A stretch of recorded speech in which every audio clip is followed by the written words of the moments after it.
whenever I go to colleges, I go, throughout Texas, throughout the country, most of the places I go are, would be considered red states. And I don't see, I'm not there for long, but I just don't see this kind of acrimony. And that doesn't mean we need to have political or presidential debates or debate left or right in our classrooms. It means we have to have free and open inquiry. Yes, it's not a partisan issue. It's about open inquiry. This is about open inquiry. Yeah. I'm Richard Moore. This is The Pathfinder, where you'll find conversations with faculty, administrators, policymakers, researchers, really anyone making a difference in the lives of students at community colleges. It's a partnership between the Texas Success Center and the Texas Community College Teachers Association. Today, we're in San Antonio at the Texas Pathways Institute, organized by the Texas Success Center. We've had a chance the past couple of days to visit with people at community colleges working on developing guided pathways for their students at their institutions. And we sat down with Davis Jenkins, a senior researcher with the Community College Research Center at Columbia University's Teachers College. Davis works with colleges and states to find ways to improve educational and employment outcomes for students, particularly those from disadvantaged backgrounds. His research has helped shape much of the work we're seeing around guided pathways, and we were glad to have this chance to check in with him about his work and what he's seeing around the country. Here's Davis Jenkins. Davis Jenkins, thanks for being with us today on the Pathfinder. Nice to be here. So we've been having conversations with a bunch of different people working on education issues just to find out what the world looks like from their point of view.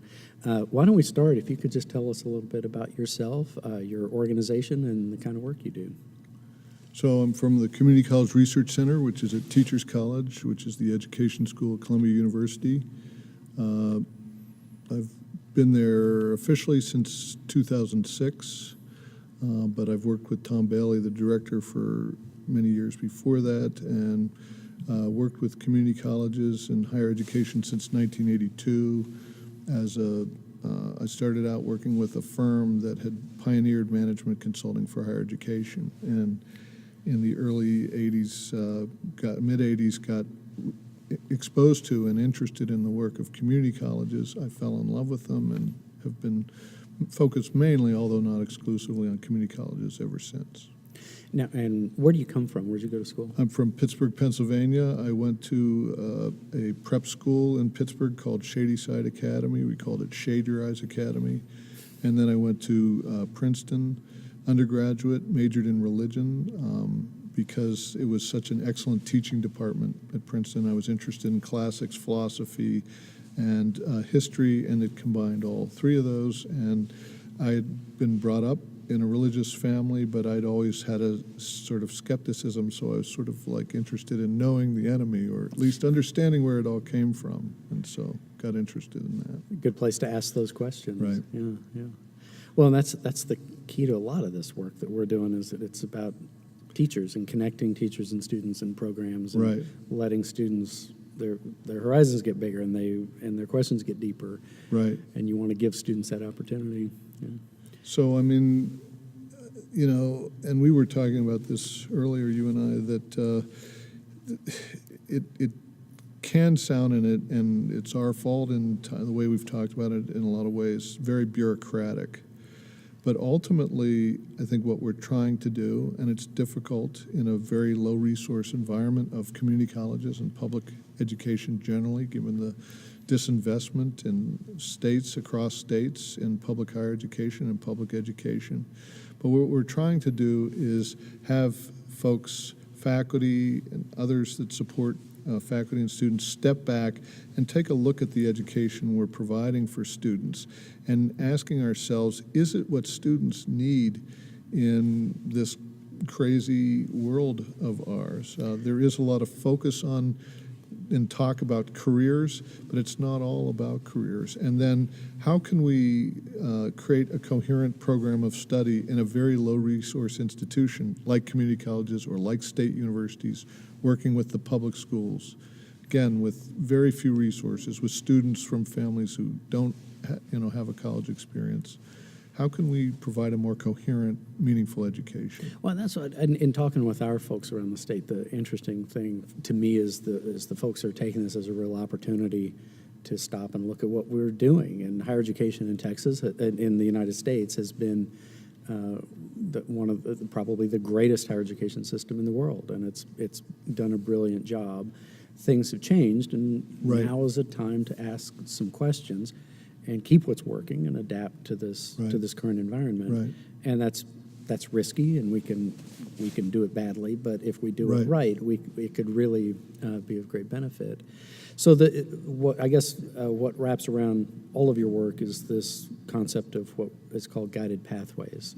Can you talk about that? What is guided pathways from your point of view? Guided pathways is stepping back and taking a look at what students need to the kind of higher learning that they need to do to be able to do to thrive in today's society, in the workplace. Is very important because your job also has to do having a decent job also is a precursor to being socially, politically contributing member of society. And having that conversation in a very fraught political environment and social environment where there's a lot of movement away from higher education toward, well, let's just give everyone like these certificates and vocational certificates and they'll be fine. They don't need all this history or whatever. It's actually just not, when you actually look at the data and what people need to thrive in today's workplace and society more generally, that's actually not the case. I can't tell you how many times I've had this kind of conversation, and I've really tried to put my finger on what is the concern. And to me, it seems to be the division is really between seeing education in a reductive way or an expansive way. That's and if it's just all we're doing is job training, that's fine, but it's not what higher education has been, and it's not what a lot of people want it to be. So how do we keep that kind of generative, open trajectory for the student where it's making the world bigger and not just saying you have a function to do a job?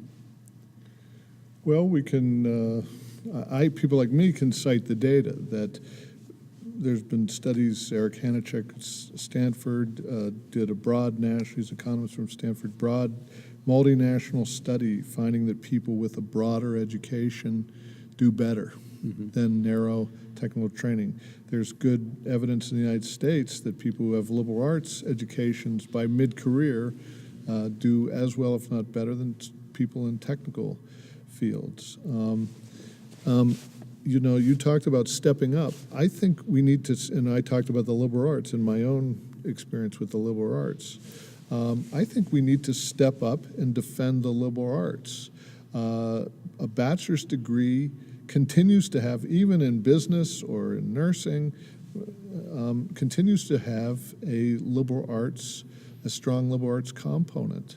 At Columbia University, the undergraduate college at Columbia, every student takes a core curriculum. Every freshman, they take the same curriculum. The engineering core is just a little bit modified, but they're taking a core curriculum. So when you look at elite institutions, there are some exceptions, but they have a very thoughtful approach to liberal arts education. It's not picking from a distribution list of the 42 courses in the Texas Gen Ed core. We've actually done research looking at those students' choices, and they're not very rational from even just sort of like a bureaucratic standpoint, and certainly not from an educational. So I think part of this is standing up for for the liberal arts and the social and behavioral sciences, and I think this is an opportunity to do that. Well, I see a lot about how employers say we want people with very concrete skills, but when they get someone with just that, they say, well, we need people who can work in teams, we need people who can problem solve, we need people who can think creatively, which is everything a liberal arts degree provides. Precisely, but you also need to have skills. You need to have both. So what I keep saying, it seems to me that in a broad way, but you need degrees that have breadth, including strong liberal arts. And this is not just for employment, but also to be a productive citizen in this crazy, complex world of ours. You need to show that you can learn certain skills, and it doesn't have to all be vocational skills or technical skills, but you need to be able to show that you can manage projects, or that you can, that you have design expertise or musical expertise. All of these things help people get jobs. You have to have experience, which is very challenging for community colleges to offer because their students are commuters, that most of them work in outside jobs, and you have to have connections. Mm-hmm. Despite what anyone says, at the end of the day, even in higher education, which is, supposedly meritocracy, connections matter, and certainly for the kind of students that community colleges serve, which don't have, unlike our children, we're educated, we provide our children with connections with people we know. Most of our students, I would say, don't, through their families and connections, don't have those. And one of the other things that students at community colleges often don't have is much of a chance to explore. They don't have Absolutely. A lot of resources. They don't have a lot of time, and so one of the great virtues of guided pathways is that it provides focus, but there can also be the problem of going too far, where Absolutely. the student doesn't get the chance to take the class with that professor that opens a world up in a discipline for them.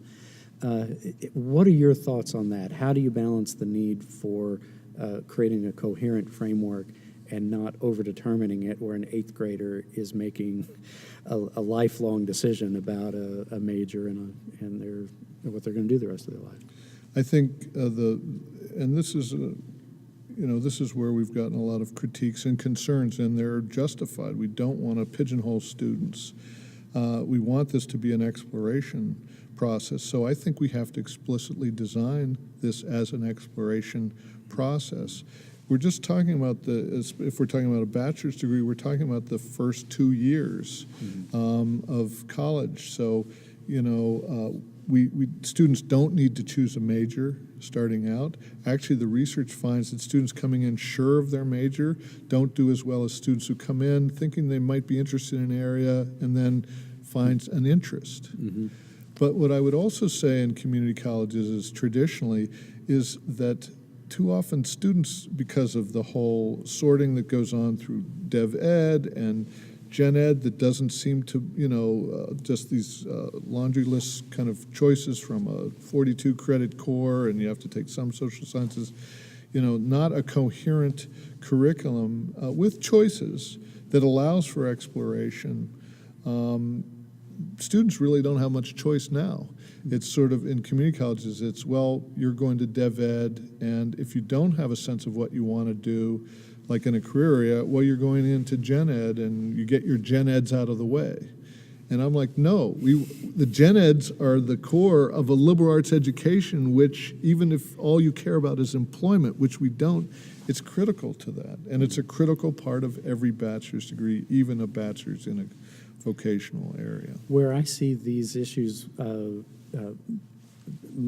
the most extreme form is in the area of dual credit. And I mean, guided pathways is a complicated set of issues. Yeah. Dual credit is a complicated set of issues, and they're sitting right on top of each other in many cases. What is that? Talk about that intersection between dual credit and guided pathways. How do you work with a student at that age and get them into this construct in a way that works for them? What you want to do, both for the dual credit student and the student who's entering post-high school, is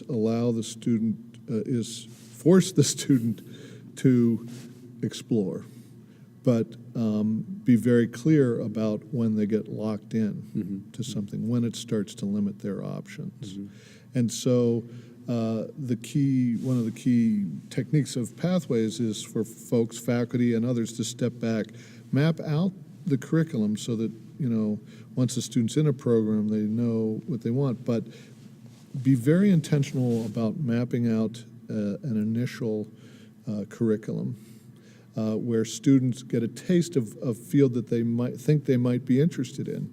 If they take a course, they think they're interested in business, they take a management course, Business 101, Management 101, and they find this isn't really for me, they have not lost anything. They can use that course as an elective. They're still just first-term freshmen. But the good thing is they've found out, I'm not interested in this, but I was interested in that psych course I took. And I think we can do it not as much, maybe not to that extent as we can with students who are coming after high school to us, but we can do a heck of a lot more for students. And we have to make clear to students and their families that early on they need to find a path. Four-year institutions across the country are doing this. A lot of institutions forcing students to choose a major or even two as freshmen. That doesn't mean they can't change, and they find they do change, but it decreases wandering and it forces the exploration process. So there's a lot to this. One is the way we organize our departments and programs and and all that, but it also has to do with how we communicate with students, the counseling, advising, absolutely, the kind of conversations faculty have with the students in their absolutely classes. So, but when you start talking about that, now there need to be conversations across sectors of an institution. That's where right. People are talking with each other that normally don't. That's or not right. about these things. That is the fundamental benefit of Pathways and the mapping. The mapping does two things. First, it provides a guide, and I emphasize guide, to students' plans. Every student in Pathways has a full program plan after the first term, ideally. And that plan can change, and it will change probably as they find, well, I'm not as good as this as I thought. Or, you know what, I took a course, I'm interested in that. So then my plan changes. But this has powerful benefits for the student, especially, well, any student, when they can see the end and see what they have to do. So I sort of lost. Well, but this also goes across disciplines where you get Okay, faculty the talking to each other. second thing is we have found these maps, and we're saying to college, and it was our fault in the way we pushed them. They're not the be-all and end-all. As equally powerful an effect of the maps is as a heuristic to facilitate conversations among people who don't talk, among CTE and Gen Ed faculty, among both of those faculty and the academic support people and Dev Ed, among all those people and the advisors, among all those people and colleagues in the universities, among all those people and employers, among all those people and high school teachers, high school parents. It's a heuristic that, and the maps, if you do them once and they're done, you haven't really done this. This is how we, have these conversations. The maps are a very powerful tool for facilitating meaningful conversations across these silos. Where do you see this being done well? Who has really kind of taken this on in a thoroughgoing way, and it has really is having an impact and doing the kind of work that you have in mind, that this be kind of a living document that facilitates a conversation? Well, I think the meta majors, folks that have further along, and these meta majors have really developed a life. We in the book and in our work, and based on the research in behavioral psychology, we sort of saw them as a tool for helping structure students' choice, architect students' choice.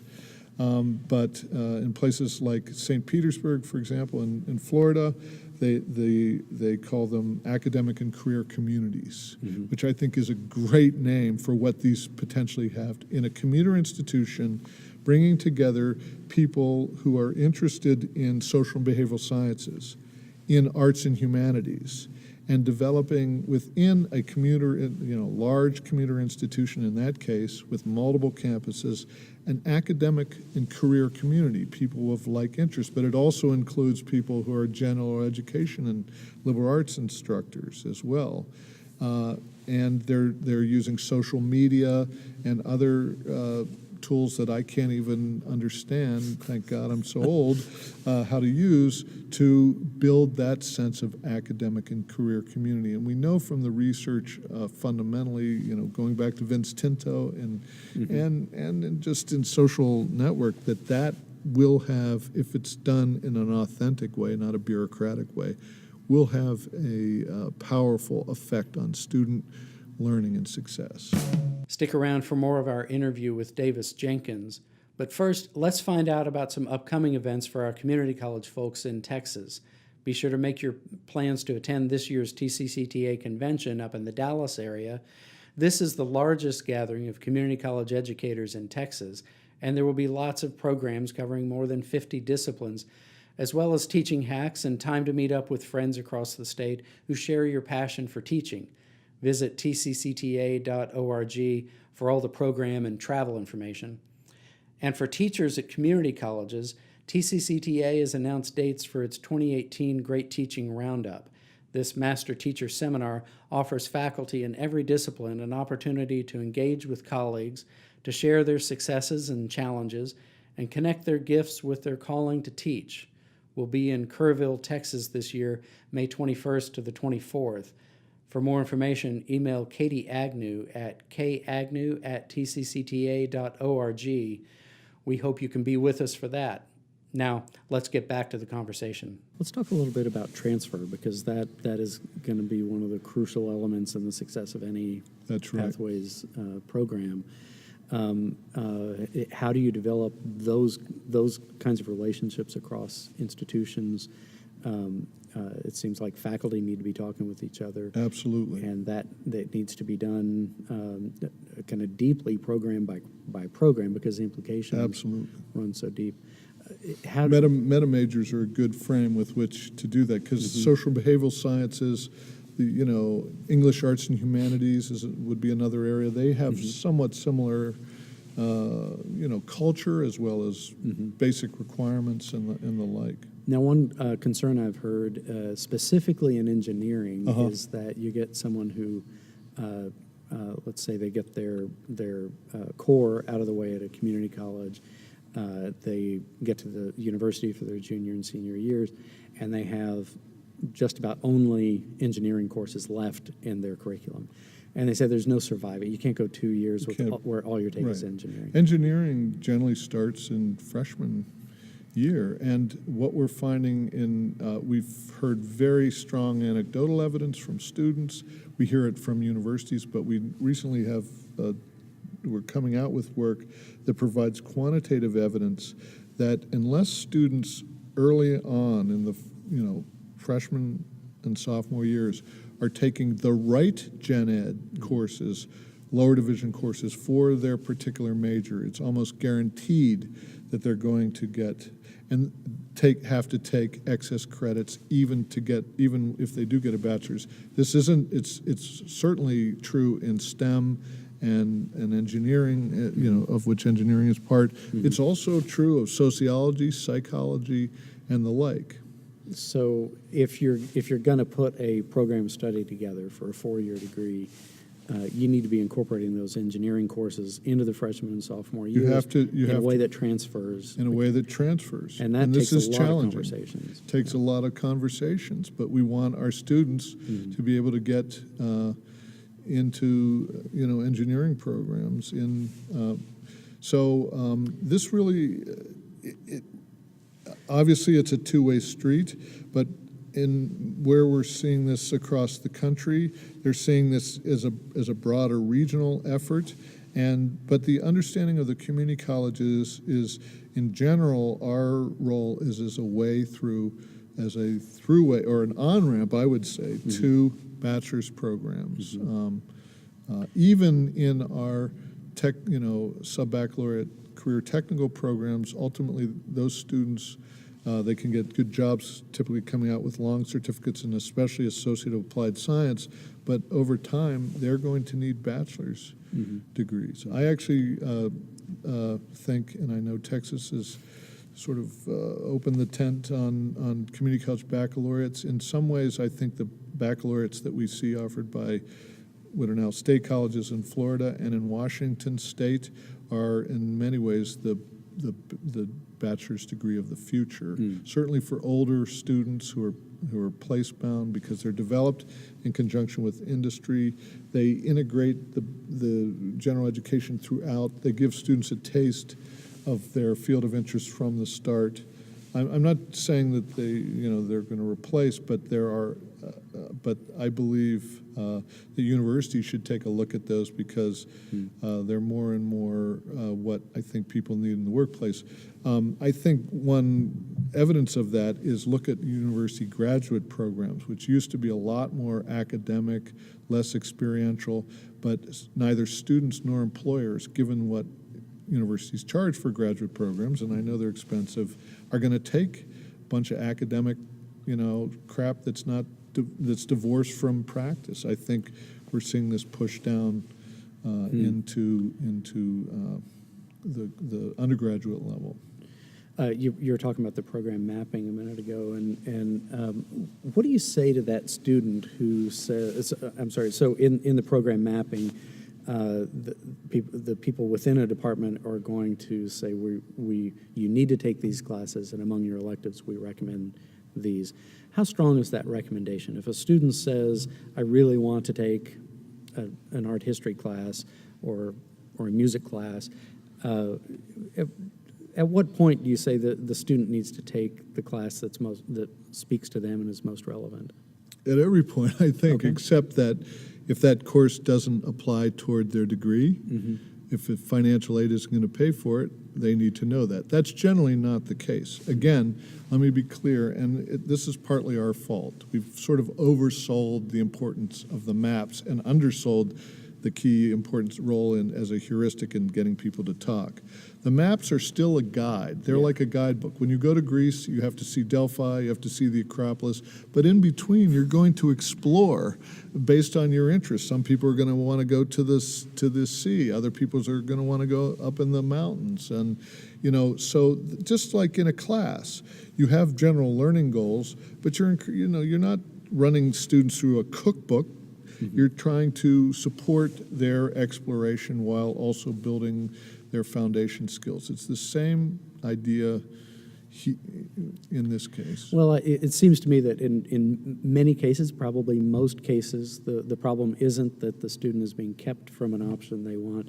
It's that they have so many options they don't know what to decide, and if they can be nudged in a direction, they appreciate it because they didn't really know what they wanted. Students but if you do ask have, for that. but if you do have a student who says, I really do want this, Absolutely. then you give them that space. Every student's plan is customized to the plan. The fundamental thing about Pathways is the plan. I don't think we've stressed this enough.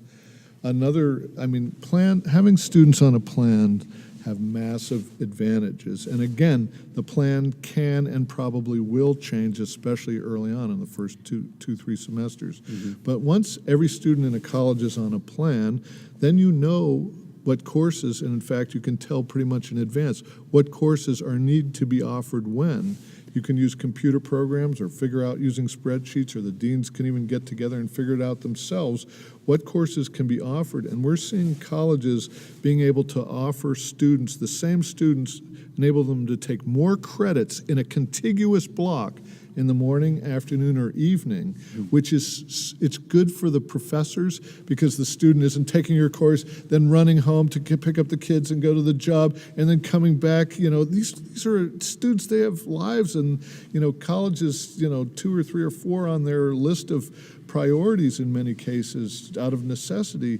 And if you can have students for a full block in the morning in which they can take 9, 12, maybe even 15 credits, or in the afternoon, it's good for everybody. It means that people might have to teach courses in the afternoon, which maybe isn't tradition, but you're going to have their attention when you've got them. You're going to have their intention. There's more time on task, which we know is like maybe the most fundamental principle of learning is time on task and continuity and attention. And in this world, and our students, given their children, their family, and especially low-income students whose lives are so fragile and so torn about by, corporations that are jerking them around in terms of, schedules, not even know one day to the next what shift you're going to be on, even though your lives, your kids, your family's livelihood depends upon it.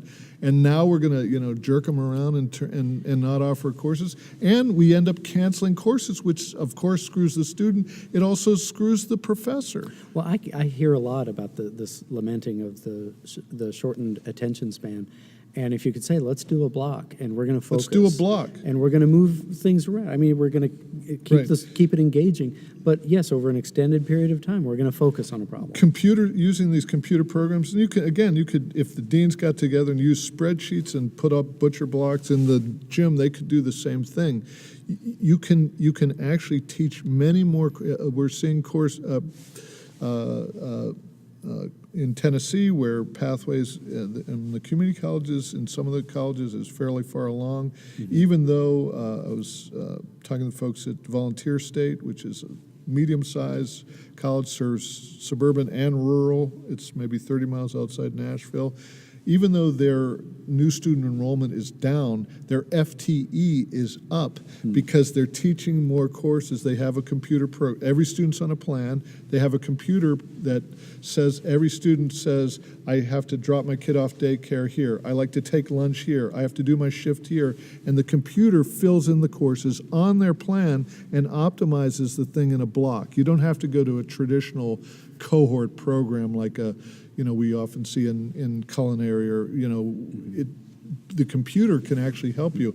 And by the way, I don't even think we've begun to explore this, but we had a graduate student who was also an IR person at CUNY who finds that students do better when they end up in classes with the same students. So again, this also goes back to Tinto and network theory, that again, this wasn't planned. These are not students in a culinary or an auto tech block schedule, but these are students that by virtue of their interest in a particular academic and career community get thrown in the computer into these same classes, and you build a sort of a cohort effect that you see in like nursing programs, culinary programs, et cetera, where there's this honors programs where there's this camaraderie and student support. And in a commuter campus, that could be especially valuable.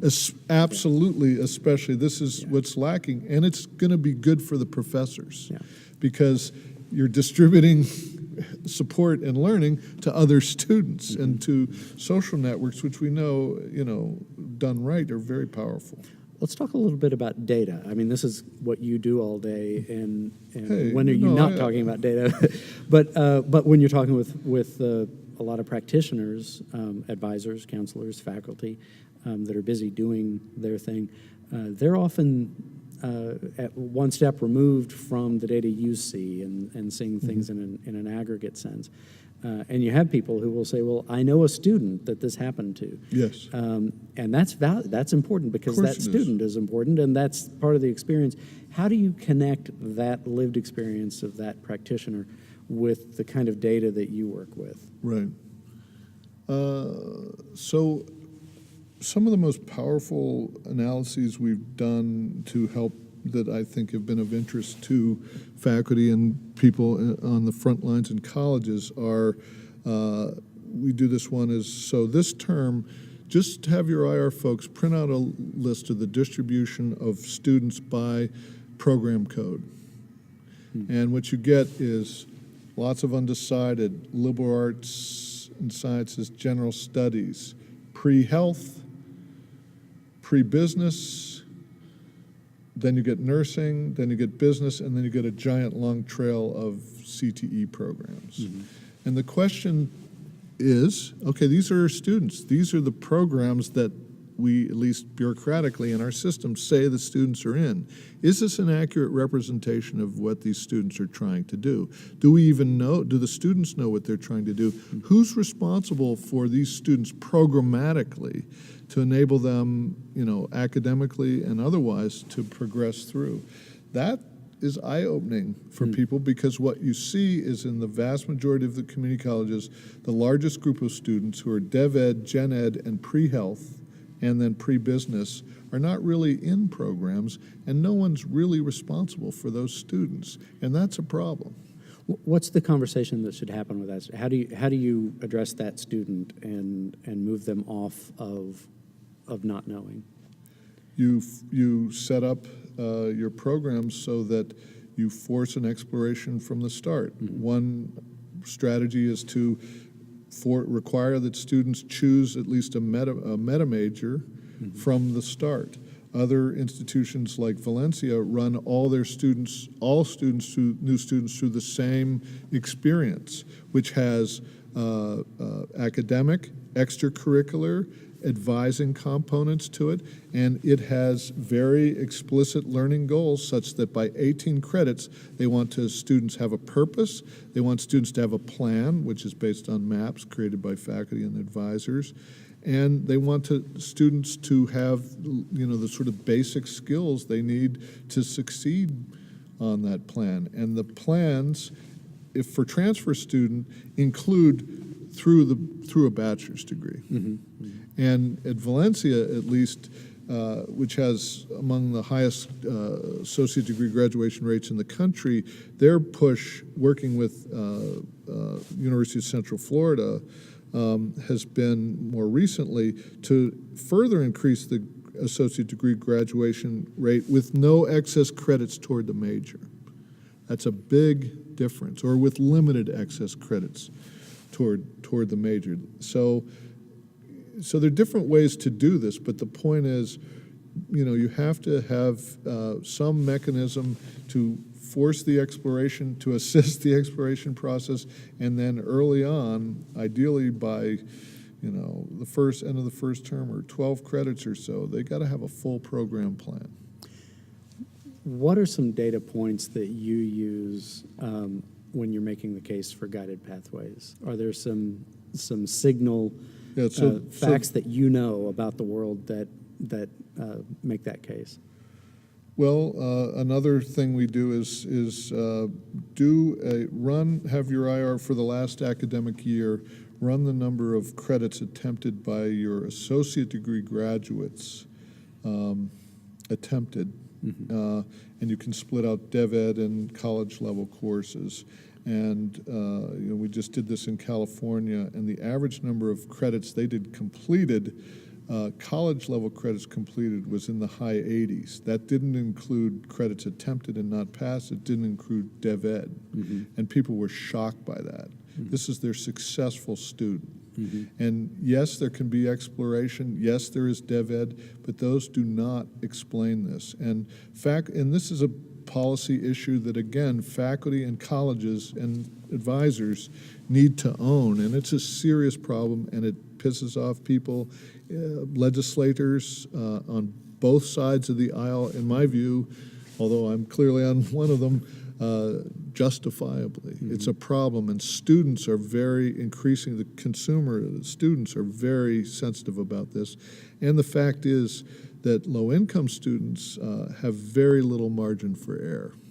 If a wealthier student takes an extra course that doesn't count, well, that stinks. But, I mean, for a mother of two this degree is the difference between getting her and her children out of poverty, that one course counts. And I'm thinking actually specifically of a focus group we did in the spring with students in a college in Ohio, and there was such a woman who said, she, a mother of two, probably in her 30s, saying, my biggest fear is that I'm going to take a course that doesn't, and have to pay for it. In Ohio, the tuition is high, that doesn't count toward my degree. So one thing we've been doing in these conversations is I've been asking people if they have books that they'd like to recommend to our listeners. And it can be something having to do with the work that you could do. It could be a book of poetry you love. But what are some books that you've come across that you think everybody needs to know about? I think there's a book by Andrew Snyder, who's a professor of Yale, called On Tyranny. And he's one of the foremost scholars in the world on Eastern Europe, and especially the Holocaust in Eastern Europe. And he talks about the lessons of authoritarianism and fascism from the 20th century, not just in Germany with National Socialism, for this country. This is relevant to community colleges and to public higher education because I think what we have saw in the last election and in state elections, and this polarization has very much to do with a disinvestment in higher education that, in my view, has been purposeful. and that what we need to do is open people up, which is another reason why I'm pushing the liberal arts and the humanities, not just because, I was a rich kid who got to do it and I think it's a good thing, but because I think it's essential for our society, for the future of our country, to get people engaged. So I hate to put this on community colleges. I always criticize people who talk about free community college, because I actually think that puts undue burdens on community colleges that are unreasonable. But in this case, community colleges are one of our great democratic institutions. I'm with you on that. I think the community colleges are the solution for a lot of the social issues we're dealing with, and it's the way most people in Texas get an education. And if we're going to have an educated Same with everywhere electorate, else. That's how that happens. This is how it's going to happen, and I think we can do it in a whenever I go to colleges, I go, throughout Texas, throughout the country, most of the places I go are, would be considered red states, and I don't see, I'm not there for long, but I just don't see this kind of acrimony. And that doesn't mean we need to have political or presidential debates or debate left or right in our classrooms. It means we have to have free and open inquiry. Yes, it's not a partisan issue. It's about open inquiry. This is about open inquiry. Yeah. So, and the book again, On Tyranny? On Tyranny by Andrew Snyder, is a professor of history at Yale. I hope I have his first name right. Terrific. Snyder. We'll put a link to that on the website. I've also there is a related book or a book by Michael Fabricant, and it's called Austerity Blues, that uses higher education, public higher education in the United States as a case study for how the right, certainly since the 70s and Ronald Reagan in California and others, have disinvested in public services with higher education, public higher education as an example, and a very key one for the very reasons we're talking about. I think there was a recognition that public higher education, as with our K-12 schools in the 70s, was going to serve more low-income and minority, especially minority students, and Reagan, for example, used the racism and the fear, sort of the latent fear of taxes of suburban whites in California to push through Proposition 13, and but I'm not doing the. This isn't all just blaming Ronald Reagan. It's about ideas in our society that have emerged and have dominated policy that really are not good for this country and have resulted in a disinvestment in what I think, and what I think we agree, is one of the most important institutions in our society, which is public higher education, with community colleges right at the core, because even public universities aren't serving the breadth of our population that community colleges does. Any more? And do you have a third book? Those are two great choices. Well, we will. I read an oral history of punk rock. Okay. I'm a child of the 70s, and my wife, I was recently married, she sort of lived through that time. I unfortunately didn't. I was more like a deadhead. But it's called Kill Me Now. It's not necessarily new. I've also read the biography by Bruce Springsteen and the one by Patti Smith, which are really, especially Springsteen, this is how I, avoid reading the news. I read rock biographies. I admit it, I'm reduced to it. But they're really fascinating stories. Yeah. Well, yeah, and it keeps us hopeful, just to turn the news off every now and then. Yeah. Well, Davis, I appreciate the work that you do and the the relationship work you do, Richard, and all of your faculty. We got to step up. And even legislators, I think. I talk a lot to legislators across the country. I think they're looking to the faculty to step up. But if you guys don't, they're gonna, they're dealing beyond the ideology. They are dealing with serious concerns, limitations of resources, I think in many cases, probably most cases, with good intentions, but they're not going to make the right decisions for our students because they're not educators. Well, I'm finding in Texas that there is a space for faculty at the table. I'm and happy to hear that. It is a valid seat at the table where they really do want them to engage and not just rubber stamp somebody else's idea. That's great. I'm So, really glad to hear that. And I think that must have a lot to do with your leadership. But this is going to be important for the rest of the country because Texas is very important bellwether for the country. Well, I think we need more people who care as much as you do and have given the kind of thoughtful work you've devoted to it. So, Davis, thanks for being with us. My pleasure. Thank you.